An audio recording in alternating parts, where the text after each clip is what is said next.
नमस्कार। Mutual fund course के इस पहले एपिसोड में आपका स्वागत है। हम चाहते हैं कि इंडिया का हर एक इंसान फाइनेंशियली अवेयर हो और यही हमारा मिशन है। यानी हम चाहते हैं कि इंडिया के हर एक इंसान को इन्वेस्टमेंट की परख होनी चाहिए।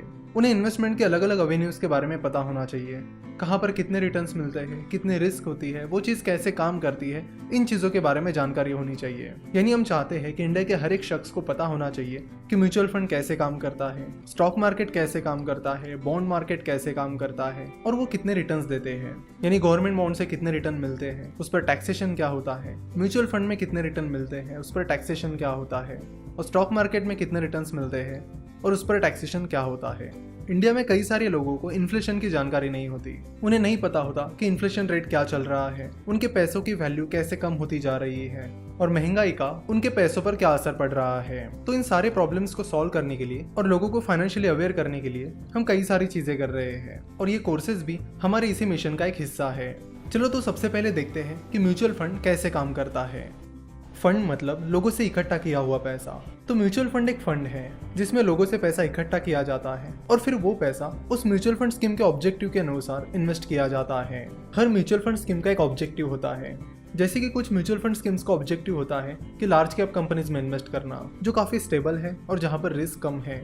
हर म्यूचुअल फंड स्कीम के लिए फंड मैनेजर होते हैं। तो जिन लोगों को उस म्यूचुअल फंड स्कीम का ऑब्जेक्टिव पसंद आता है और साथ ही उस फंड मैनेजर की इन्वेस्टमेंट स्किल्स पसंद आती है और उस स्कीम से जुड़ी बाकी कुछ चीजें पसंद आती है, वो लोग उस म्यूचुअल फंड स्कीम में इन्वेस्ट करते हैं। फिर वो फंड मैनेजर लोगों ने उस म्यूचुअल फंड स्कीम में इन्वेस्ट किया हुआ पैसा उस म्यूचुअल फंड स्कीम के ऑब्जेक्टिव के अनुसार इन्वेस्ट करते हैं और फिर उस इन्वेस्टमेंट से जो भी प्रॉफिट मिलता है उसे वो सारे इन्वेस्टर्स के बीच बांट देते हैं। जो कंपनी फंड को मैनेज करती है उसे एसेट मैनेजमेंट कंपनी कहते हैं। For example SBI mutual fund एक एसेट मैनेजमेंट कंपनी है। तो SBI म्यूचुअल फंड की कई सारी म्यूचुअल फंड स्कीम्स हैं, जैसे कि SBI small cap fund, SBI magnum mid cap fund, SBI blue chip fund etcetera.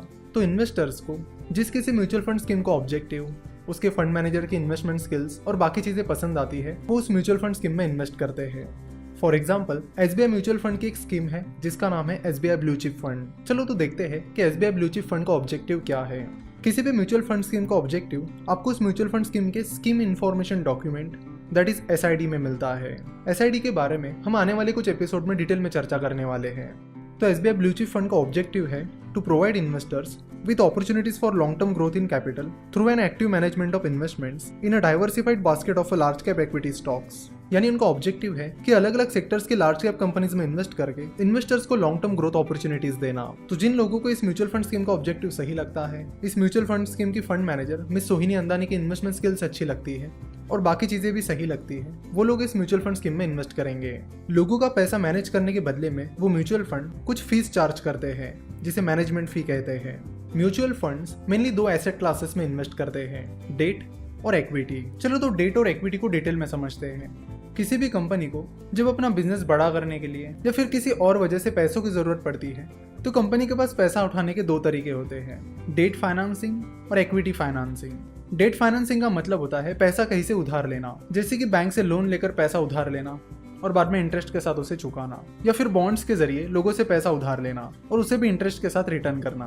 तो जो डेट फाइनेंसिंग होती है उसमें कंपनी पैसा उधार लेती है और फिर वो पैसा इंटरेस्ट यानी ब्याज के साथ रिटर्न करती है।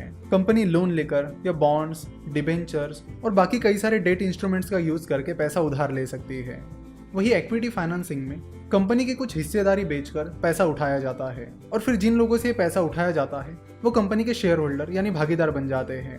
तो इक्विटी फाइनेंसिंग के जरिए कंपनी जो पैसा उठाती है वो पैसा कंपनी को रिटर्न नहीं करना होता है और ना ही उस पर इंटरेस्ट पे करना होता है।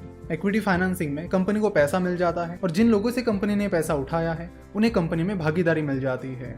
तो कई बार जब किसी कंपनी को पैसों की जरूरत पड़ती है तो वो कंपनी स्टॉक मार्केट के जरिए लोगों से पैसा उठाती है, यानी इक्विटी फाइनेंसिंग के जरिए पैसा उठाती है और फिर वो कंपनी स्टॉक एक्सचेंज पर लिस्ट हो जाती है। तो जो म्यूचुअल फंड्स, बॉन्ड्स, डिबेंचर्स और बाकी डेट इंस्ट्रूमेंट्स में इन्वेस्ट करते हैं उन्हें डेट म्यूचुअल फंड्स कहा जाता है और जो म्यूचुअल फंड्स स्टॉक एक्सचेंज पर लिस्टेड कंपनीज में इन्वेस्ट करते हैं उन्हें इक्विटी म्यूचुअल फंड कहा जाता है। वैसे डेट म्यूचुअल फंड और इक्विटी म्यूचुअल फंड इनके कई सारे टाइप्स होते हैं जिनके बारे में हम नेक्स्ट एपिसोड में बात करने वाले हैं। तो जिन लोगों को डेट मार्केट में इन्वेस्ट करना है या फिर स्टॉक मार्केट में इन्वेस्ट करना होता है पर उनके पास एक्सपर्टीज नहीं होता तो वो म्यूचुअल फंड में इन्वेस्ट कर सकते हैं। म्यूचुअल फंड के जरिए आप आसानी से स्टॉक मार्केट और डेट मार्केट में इन्वेस्ट कर सकते हो। और उसके लिए आपके पास स्टॉक मार्केट इन्वेस्टमेंट की या डेट मार्केट इन्वेस्टमेंट की एक्सपर्टीज होने की भी जरूरत नहीं होती, क्योंकि म्यूचुअल फंड में आपका पैसा फंड मैनेजर मैनेज करता है जिसके पास इन्वेस्टमेंट का एक्सपर्टीज होता है। सो अगर आप म्यूचुअल फंड में इन्वेस्ट करते हो तो उस म्यूचुअल फंड को कौन सी कंपनी में इन्वेस्ट करना है, ये सब इंपॉर्टेंट डिसीजंस वो फंड मैनेजर लेता है। तो म्यूचुअल फंड में एक्सपर्ट फंड मैनेजर आपका पैसा मैनेज करते हैं और आपके इन्वेस्टमेंट से रिलेटेड सारी डिसीजंस वही लेते हैं। इसलिए म्यूचुअल फंड बिगिनर के लिए एक बहुत अच्छा प्लेटफॉर्म माना जाता है, क्योंकि जो लोग इन्वेस्टमेंट की फील्ड में नए होते हैं तो उनके लिए इन्वेस्टमेंट करने के लिए म्यूचुअल फंड एक बेस्ट प्लेटफॉर्म बन गया है।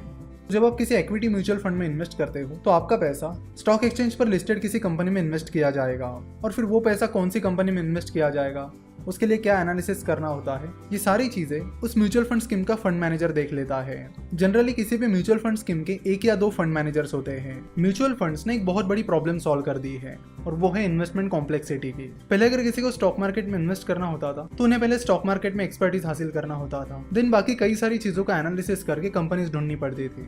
कई सारे लोग ऐसे थे कि जो स्टॉक मार्केट में इन्वेस्ट तो करना चाहते थे, पर स्टॉक मार्केट इन्वेस्टमेंट में एक्सपर्टीज हासिल करने के लिए उनके पास टाइम नहीं था, या फिर वो इंटरेस्टेड नहीं थे, पर वो इन्वेस्टमेंट जरूर करना चाहते थे। तो ऐसे लोगों के लिए म्यूचुअल फंड एक बहुत अच्छा तरीका बन गया है।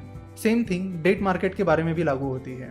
बहुत सारे लोग गवर्नमेंट बॉन्ड्स और बाकी डेट इंस्ट्रूमेंट्स में इन्वेस्ट करना चाहते थे, पर उन्हें पता नहीं था कि इसकी प्रोसेस क्या होती है, कैसे किया जाता है। तो अब डेट म्यूचुअल फंड के जरिए वो आसानी से डेट इंस्ट्रूमेंट्स में इन्वेस्ट कर सकते हैं। तो जिन लोगों को स्टॉक मार्केट में इन्वेस्ट करना है पर उनके पास स्टॉक मार्केट का एक्सपर्टीज नहीं है, ऐसे लोग इक्विटी म्यूचुअल फंड में इन्वेस्ट कर सकते हैं। सिमिलरली जिन लोगों को डेट मार्केट में इन्वेस्ट करना है पर उनके पास डेट मार्केट का एक्सपर्टीज नहीं है, वो लोग डेट म्यूचुअल फंड्स में इन्वेस्ट कर सकते हैं। तो इस तरह म्यूचुअल फंड्स ने इन्वेस्टमेंट्स को आसान कर दिया है। अब हम बात करेंगे उस सवाल के बारे में जो लगभग हम सभी के दिमाग में आता है, वो ये है कि क्या म्यूचुअल फंड सही में सही है। पिछले 1-2 सालों से म्यूचुअल फंड सही है की कई सारी एडवर्टीजमेंट्स चल रही है जिसमें बताया जा रहा है कि म्यूचुअल फंड सही है। तो क्या सभी के लिए म्यूचुअल फंड सही है? तो जवाब है नहीं, म्यूचुअल फंड सभी के लिए सही नहीं है। अगर आप म्यूचुअल फंड में इन्वेस्ट भी करना चाहते हो तो आपके पास इतना नॉलेज होना चाहिए जिससे आपको पता चले कि आपको कौन सी म्यूचुअल फंड स्कीम चुननी है।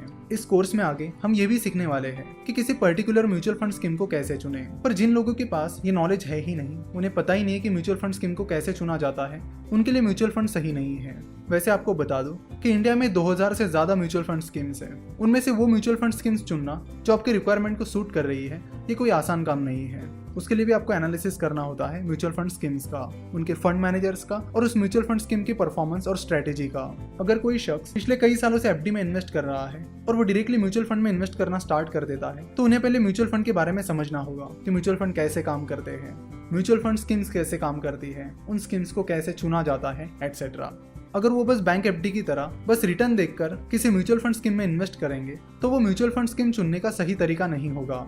तो कंक्लूजन ये है कि म्यूचुअल फंड में आप किसी भी म्यूचुअल फंड स्कीम में आग बनकर पैसा नहीं इन्वेस्ट कर सकते, आपको उसका एनालिसिस करना होगा। हाँ, ये एनालिसिस स्टॉक मार्केट इन्वेस्टमेंट के कंपैरेटिवली उतना डिफिकल्ट नहीं होता, पर आपको करना जरूर होगा और उसके लिए आपको मेहनत भी करनी होगी। दूसरा सवाल जो हम सभी के मन में आता है वो ये है कि क्या म्यूचुअल फंड से फिक्स रिटर्न मिलते हैं? तो जवाब है नहीं, म्यूचुअल फंड से फिक्स रिटर्न नहीं मिलते हैं। हाँ, कुछ डेट म्यूचुअल फंड के टाइप्स हैं जिनमें लगभग फिक्स के करीब रिटर्न मिलता है, पर फिक्स रिटर्न ये चीज म्यूचुअल फंड के लिए अप्लाई नहीं होती है। म्यूचुअल फंड में आपको रिस्क के अनुसार अलग अलग टाइप के म्यूचुअल फंड मिलेंगे, यानी किसी म्यूचुअल फंड के टाइप में ज्यादा रिस्क, किसी में मीडियम रिस्क, तो किसी में लो रिस्क। तो आपको इन सारी चीजों का भी ध्यान रखना होता है। तो यहाँ पर हमारा म्यूचुअल फंड कोर्स का पहला एपिसोड समाप्त होता है। आशा करता हूँ कि आपको ये एपिसोड पसंद आया होगा और इससे काफी कुछ सीखने मिला होगा। म्यूचुअल फंड के इस कोर्स को आप नीचे डिस्क्रिप्शन और कमेंट में दी गई लिंक पर क्लिक करके सब्सक्राइब कर सकते हो। इस कोर्स में बताया गया है कि म्यूचुअल फंड को कैसे चुना जाता है, कैसे म्यूचुअल फंड का एनालिसिस किया जाता है। तो इस कोर्स के बाद आप आसानी से म्यूचुअल फंड चुन पाओगे और आप अपना ही नहीं अपने फ्रेंड्स एंड फैमिली का पोर्टफोलियो भी मैनेज कर पाओगे। तो इस कोर्स से आपके पास म्यूचुअल फंड का एक्सपर्टीज आ जाएगा। हमसे जुड़े रहने के लिए आप हमें फेसबुक, ट्विटर और इंस्टाग्राम पर फॉलो कर सकते हो। फाइनेंस और स्टॉक मार्केट के बारे में सीखने के लिए आप हमारी वेबसाइट www.finnovations.com विजिट कर सकते हो।